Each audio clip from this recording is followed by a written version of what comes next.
Trump's return to the campaign trail failing to draw a packed house and an outdoor appearance canceled. Inside, masks few and far between. So I said to my people, slow the testing down, please. The president's latest take on the coronavirus crisis, plus where they're running out of hospital beds. New overnight, comedians collapse. D.L. Hughley taking ill on stage. I got you. His body going limp. The coronavirus diagnosis and what he's telling his fans this morning. Out of office, U.S. Attorney Jeffrey Berman ending his 24-hour standoff with Attorney General William Barr, why he agreed to leave, and what the president says about his role in all of it. Parents angered over how their son's heartwarming video was doctored with the president posting it online. We were appalled and disgusted to see it be used in that manner. What they're saying this morning. And sports struggle. Major League Baseball halting training camps for deep cleaning. It's a very, very big deal. Players testing positive in the NFL and PGA. The latest on the state of play. Live from ABC News in New York, this is Good Morning America. Good morning, and we are starting things off with some breaking news. Deadly gun violence in Minneapolis overnight. Multiple people shot. Police responding to a number of 911 calls. When they got there, they found several people suffering from gunshot wounds. Ambulances arriving to take those people to the hospital. At least 12 people were shot. One person was killed. Police have interviewed a number of witnesses and are now collecting videos that were taken as they were trying to piece together how this all unfolded. The other big headline overnight, President Trump holding that campaign rally in Tulsa, Oklahoma, his first since the pandemic hit. Noticeably empty seats in the arena that he promised would be packed. Masks were optional, even as 6 members of Trump's advance team tested positive for the virus, including 2 Secret Service agents. ABC's Rachel Scott right there in Tulsa covering it all. Rachel, good morning to you.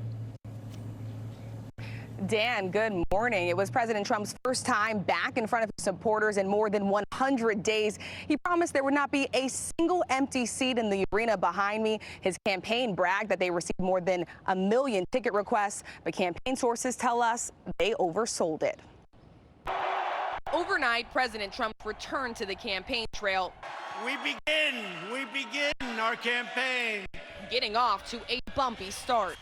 The Trump campaign said they received more than 1 million ticket requests. Days ago, the president promised it would be a packed house. We've never had an empty seat, and we certainly won't in Oklahoma. We are residents of Adamsville, Alabama, and we heard our president was going to be here. And as again, we're patriots. We're going to support our president. But inside the arena, empty seats. Outside, the overflow area torn down. A last-minute decision scrapping plans for the president to also address a crowd outdoors. The campaign blamed the lower-than-expected turnout on protests in the area, saying it interfered with supporters, even blocking access to the metal detectors, which prevented people from entering the rally.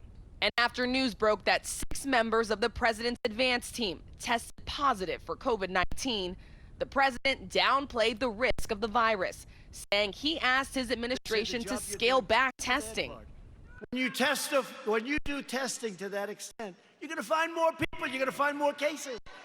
So I said to my people, slow the testing down, please. President Trump using a racist term to describe the coronavirus. I can name Kung Flu. I can name 19 different versions of names. And at one point talking for 13 minutes to defend his walk down a ramp at West Point. I said, General, I've got myself a problem, General. But the president made no reference to the deaths of George Floyd or Breonna Taylor, which have sparked protests nationwide. Overnight, tense moments between supporters and protesters. Officers firing pepper balls to clear this area as some protesters took their disapproval of the president to the streets. And the BOK Arena behind me, where the president spoke last night, is just blocks away from the site of what is believed to be the single worst incident of racial violence in American history. This year, Tulsa is commemorating the 99th anniversary of the Tulsa Race Massacre. Last night, the president made no mention of it. Eva? Rachel Scott, thank you for that reporting. And in the last few weeks, Oklahoma and the Tulsa area in particular has seen a rise in coronavirus cases. The president went ahead with the rally in spite of that.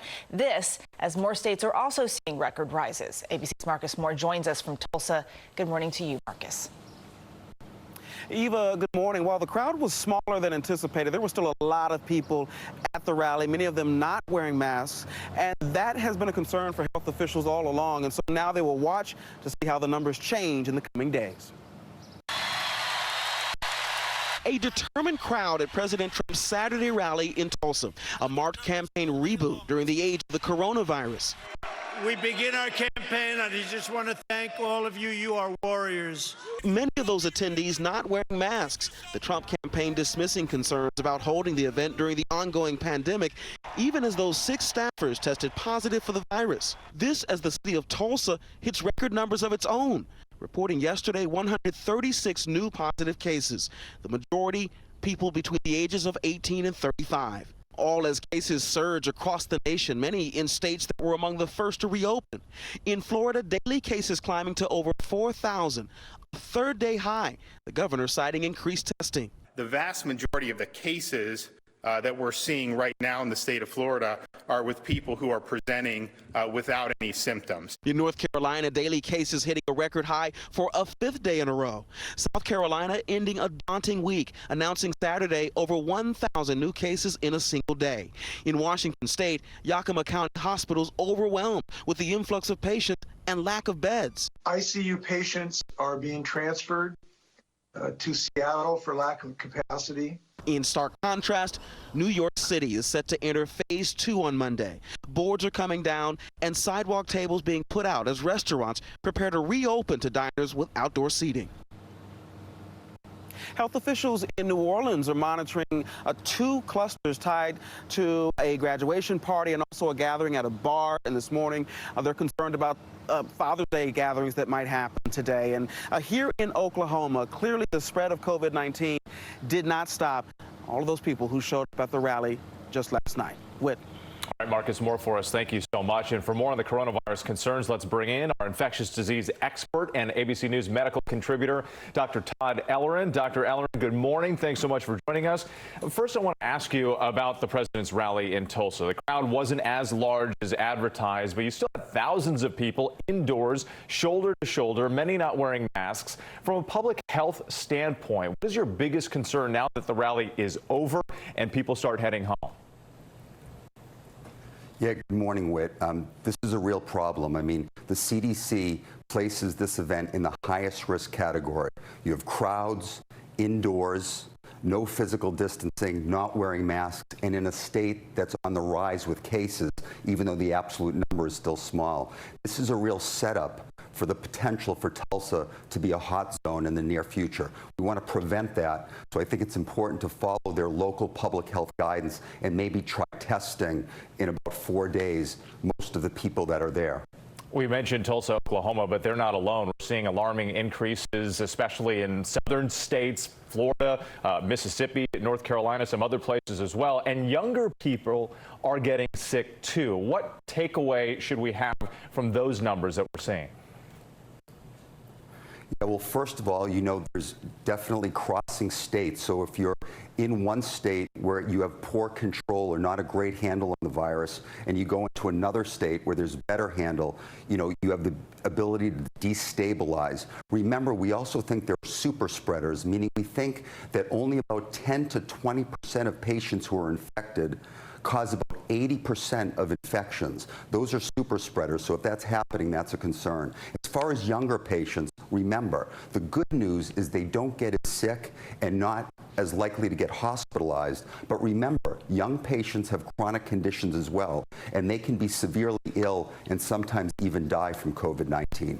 The other point to remember is they can act like a vessel, and they can transmit the virus to someone who is more vulnerable, elderly, etc. And we're still learning more about this virus every day. Dr. Ellerin, thank you so much for your time. We appreciate it. Dan, over to you.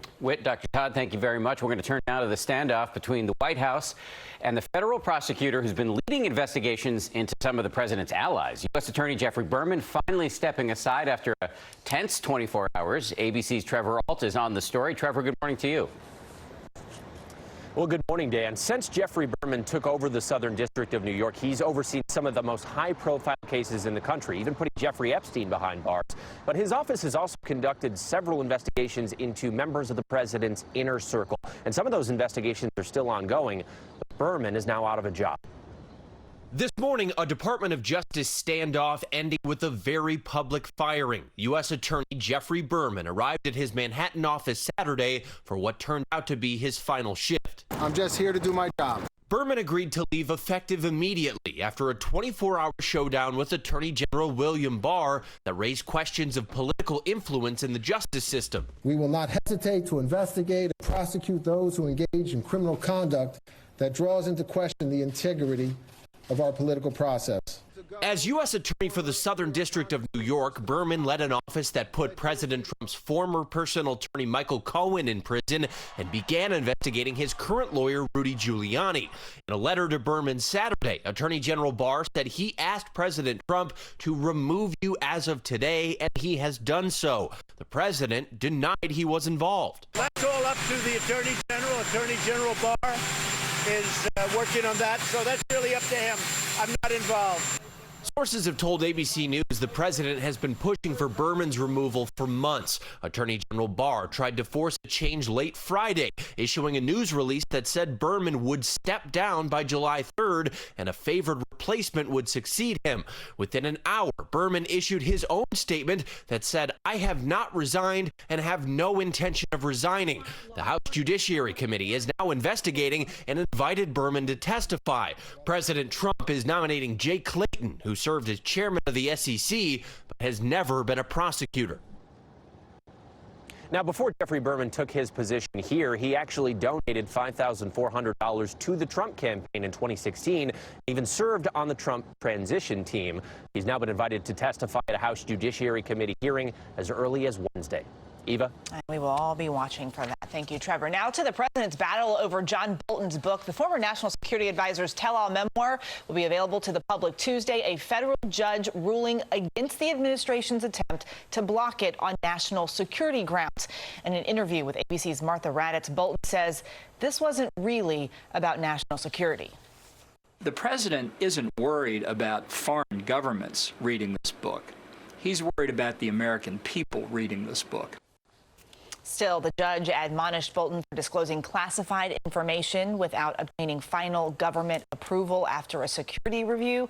President Trump seizing on that on Twitter, saying Bolton broke the law and has been called out and rebuked for doing so with a really big price to pay. Martha's full exclusive interview with John Bolton is airing in a one-hour special tonight at 9 p.m. Eastern, right here on ABC. A lot of people will be watching. Indeed, indeed. So much to talk about this morning. So let's bring in our chief White House correspondent, John Karl, who's author of a new book himself. The book is called Front Row at the Trump Show. I've read it. It's great. So, John, let's get right to the news this morning. First, you cover the White House. You have done so for years. What are you hearing about how the president is responding to the smaller than expected crowd in Tulsa overnight? Well, Dan, first of all, you have to consider that they were saying that there were more than 1 million people who had requested tickets. And you heard in Rachel's piece the president saying there wouldn't be an empty seat in the House. I am told the president is livid. I asked one of his campaign advisors on a scale of 1 to 10, how mad is the president? The answer I got back, a 15. So he is furious about this. This was a reboot for his campaign. They hyped the energy. You saw the outside arena had to be shut down, and all those empty seats inside. Yeah, I didn't know they had 15 on the scale. So what's your take on the speech itself? 2 hours long, lots in there. What did you take away from it? Well, it had all the, many of the greatest hits from your typical rally speech. But what I thought was interesting is that there was absolutely no mention of Juneteenth. There was no mention of George Floyd. There was no mention of the Tulsa massacre of 1921, which happened just a couple blocks away from that venue. But he did go on and on, about 15 minutes worth, talking about that strange walk down the ramp he had at West Point. So it was, in that sense, a rather unusual speech. Well, let me switch gears and talk about this controversy over the fired federal prosecutor from Manhattan. Is this just sort of inside the Beltway Michigasti, who's a little Yiddish on a Sunday morning, or is this actually truly consequential? Well, look, I think it could have been much more consequential than it ended up being. The president, his attorney general, acting to remove the prosecutor who was investigating the president's personal attorney, and also a prosecutor that John Bolton suggests that the president had promised to remove to Turkey's President Erdogan. So really unseemly, at least in appearance. But because Berman refused to go at first, his deputy will now be taking over, Audrey Strauss, and she has vowed to continue those investigations.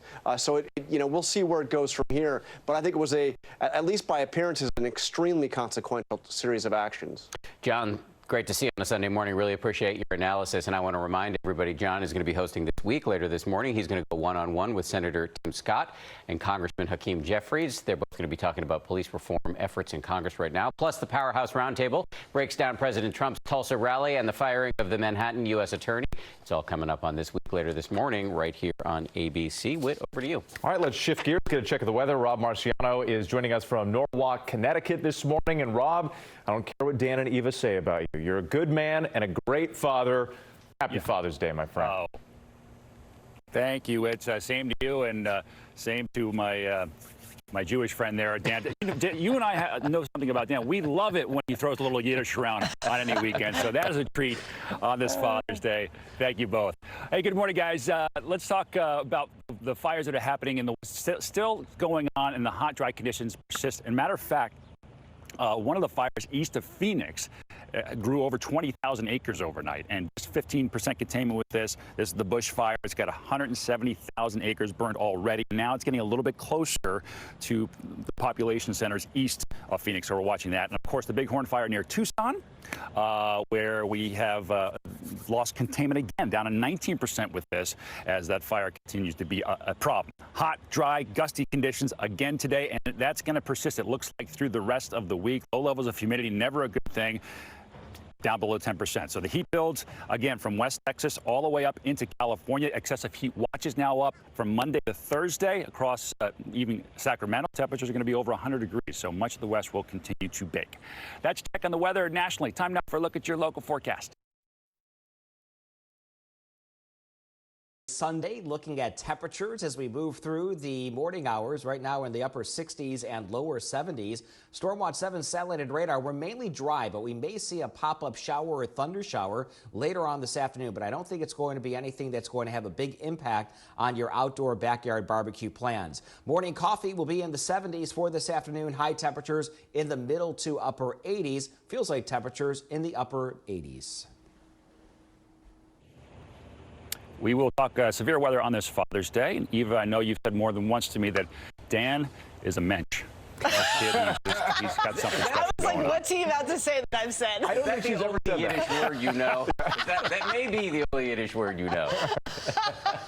It is, I think so. Happy Father's Day to all three of you. Thank you. Well, speaking of Father's Day, there's a dad who started an online movement to defy stereotypes and show what it's really like to be a modern black dad. Janae Norman is here with more.